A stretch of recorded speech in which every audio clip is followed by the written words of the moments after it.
100 subscribers. I mean, where do I begin? One, thanks to everyone who did subscribe, and also two, how did this happen? I mean, I'm not exactly far from what I would call a good YouTuber. I mean, I don't even edit any of my videos. I just watch them over again to make sure they're okay. But seeing that I now have over 100 subs, it shows that people are invested in my content, even though I don't necessarily make anything too flashy. I'm just trying to get my point across, and I appreciate those who have subscribed.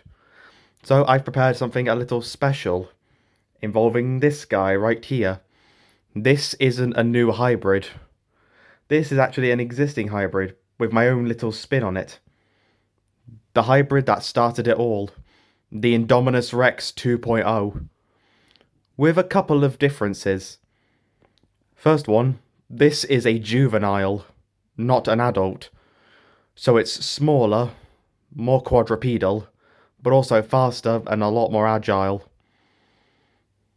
Also not really making it any less deadly. In fact, it'll probably make it more deadly to other various modern animals that roam around the world.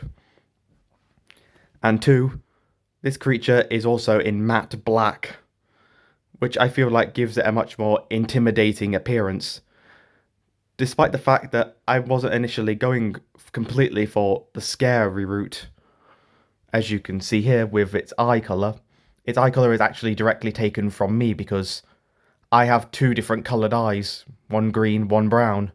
Except I wouldn't be able to show that in my art style, so I just had to sort of make a compromise and have it both colours. But it doesn't actually fully look like that, it's just a different colour on each side. So, what am I actually going to do with this creature, is what you're probably asking. Well, it's something very different. See, I've mentioned a certain interest of mine before from one of my other hybrids, and that was looking through anthropomorphic animals. And the movie that got me into this sort of genre was Illumination's Sing, which is definitely a really highly underrated movie franchise, worth checking out. I mean, seriously, I pretty much named one of my previous hybrids Mina after a character from the movie. But I'm not quite done with this franchise just yet. See, something you've got to know about me is that I'm actually a pretty good writer. You know, in high school, I excelled in drama and English. So, I know what I'm doing when it comes to writing, and I've spent more than a year at this point writing sort of fiction for this franchise, involving some completely new characters. It's basically the weirdest crossover you could ever think of, crossing the Sing franchise with the Hybrid War. I know, a lot of you are probably wondering, how's that gonna work? Well, trust me when I say this, I've somehow managed, I think, to make it work. And it involves certain characters like this, which I purposely made look a bit more cartoony than usual, despite the fact that when portrayed in the actual thing itself, it would be terrifying, considering it's way larger than any of the characters, and can also, when rearing up, can basically stand as tall as an elephant. So, pretty intimidating. Although, this sort of new fiction that I've created, I actually created 3 entire specials for it. Each one not being the length of a full movie. Each one I call a special since they only really last about an hour each. And I figured I would show off some of my material that I've made to the wider audience.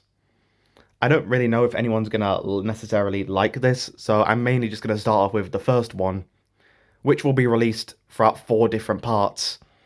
Hopefully all the parts together will total around an hour in time. So, it's going to work a bit differently because I'm not an animator or a voice actor. So, it'll mostly just be... It'll be similar to like what you would see in an audiobook. No, you just hear what's happening and just visualize. Nice. Also, I am not a voice actor, but I will do my best to try and make the voices at least sound a tiny bit similar to the others. And for those conversations with more than one creature actually present, I have the whole script on my phone, so I will show bits of it from time to time to help make things a bit clearer. Because I'm honestly really proud of this project, and I'm hoping that a lot of other people will actually enjoy it. If this series gets sort of like enough popularity, enough people want to see more of it, then I will do the second and third of these Sing specials. And of course, for copyright reasons, I can't really play any of the songs that will be thingy. So, and also there'll be a lot of describing what actually happens. So just bear that in mind. And yeah, so and plus in other specials to maybe entice some of us, I do plan on introducing other hybrids from the hybrid war into the next specials. But for the first one, just has the one. No, the one that technically started it all. And in this one, because no, the Sing movie as a whole are relatively family friendly, but these ones I took a bit of a darker turn with them, which I feel like definitely elevates the story a lot more. And there are definitely some honestly kind of disturbing parts about this thing that I don't know if I'm able to get away on YouTube for, so be sure to stay tuned because they will get darker and darker with each one, especially when we get to the third one, but we're not nowhere near that yet.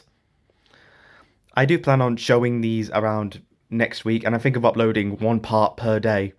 Each part may be around 15 minutes or so long. So I'm hoping that people will actually like this.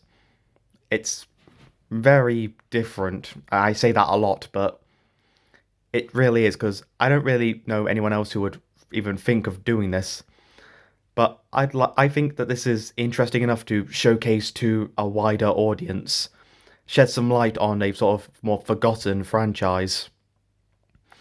Now, to give a bit of context to what actually happens in this, since I won't actually be explaining anything in the next videos, it will just basically be carrying on the story, is that I've sort of deduced a sort of timeline for these movies. If Film Theory wants to use this for their inevitable illumination theory, they're more than welcome to.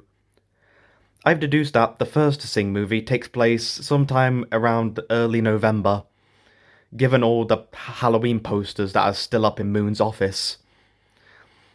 And the second Sing movie, I've deduced takes place a few months later, most likely in the month of March. Because it definitely seems like it takes place sometime in the spring. Preferably early spring, not late spring. Because in the second Sing movie, a lot of the characters are wearing either jackets or multiple layers. Which, considering they're in Redshaw, which is a fictional city, but it's basically our equivalent of LA or Las Vegas, if you wore a jacket or multiple layers in the end of spring in Las Vegas, you'd melt. So I don't think it would be set place in that place. So I put around early spring, sometime in probably March, which would give enough time for the theatre to be rebuilt. So maybe spoilers for those who haven't seen the films yet. And also gives enough time for the characters to be in the position that there are. This special takes place more than a year after the events of Sing 2. And also more than 6 months after the Halloween special, the Sing Thriller. So it takes place sometime in around May. And it would be definitely, I think, will be interesting for a lot of people. Well, I'm hoping anyway. I'm hoping a lot of people are going to be able to connect with this series and will be excited enough to actually want to see more from it. So, once again, thank you to everyone who has been able to subscribe and get me to over 100 subs. I will continue to hopefully deliver good enough hybrid content, but in the meantime, I will start to work on these Sing specials to celebrate this milestone. And yeah, once again, hopefully enough people will become enjoyed enough, entertained enough for me to actually justify doing the second and third one. So, I guess I'll see you then.